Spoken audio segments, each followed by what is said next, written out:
E commerce प्लॅटफॉर्मला IFFCOची उत्पादनं विकण्याचा अधिकार नाही।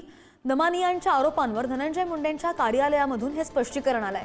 काही ई कॉमर्स कंपन्या कमी किमतींमध्ये खतांची विक्री करतात आणि दमानियांनी सांगितलेल्या वेबसाईटला IFFCOची उत्पादनं विकण्याचा अधिकार नसल्याचं सुद्धा म्हणण्यात आलंय।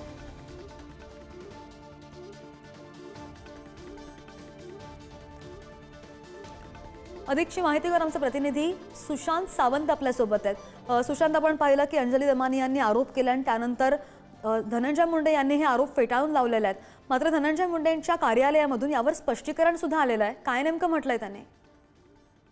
श्रद्धा, आपण जर बघितलं असेल तर सामाजिक कार्यकर्त्या अंजली दमानी यांनी धनंजय मुंडे यांच्यावर आरोप केला होता। धनंजय मुंडे कृषी मंत्री असताना त्यांच्या काळात घोटाळा झाला असा आरोप खरं तर त्यांच्याकडून करण्यात आला होता।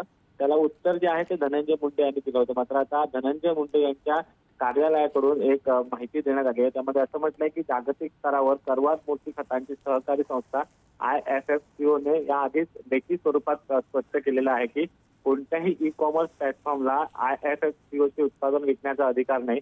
त्यासोबत अनधिकृत ऑनलाईन प्लॅटफॉर्मवरून खरेदी करण्यात येणारी IFFCO ची उत्पादनं ही संपूर्णतः खरेदीदारांच्या जबाबदारीवर आहेत। सदर प्लॅटफॉर्म गैरवाजवी किमतीत ही उत्पादनं अनधिकृतरित्या विकतात असं खरं तर स्पष्टीकरण जे आहे ते त्यांनी दिलेलं आहे। आपण जर बघितलं असेल तर मागील काही दिवसांपासून श्रद्धा, धनंजय मुंडे यांच्यावर सातत्याने आरोप होत आहेत, त्यांच्या राजीनाम्याची मागणी होत आहे। सामाजिक कार्यकर्ते अंजली दमानी यांनी त्यांच्याच काळातले भ्रष्टाचार जो आहे तो बाहेर काढला होता। यावरून विरोधक देखील आक्रमक होते। त्यातच धनंजय मुंडे यांच्या कार्यालयाकडून आता स्पष्टीकरण देण्यात आलेलं आहे। श्रद्धा, नाही, बरोबर, आणि त्यावर आता अंजली दमानी यांची काय प्रतिक्रिया येते त्यावर सुद्धा लक्ष असेल। सुशांत, धन्यवाद दिलेल्या माहितीसाठी।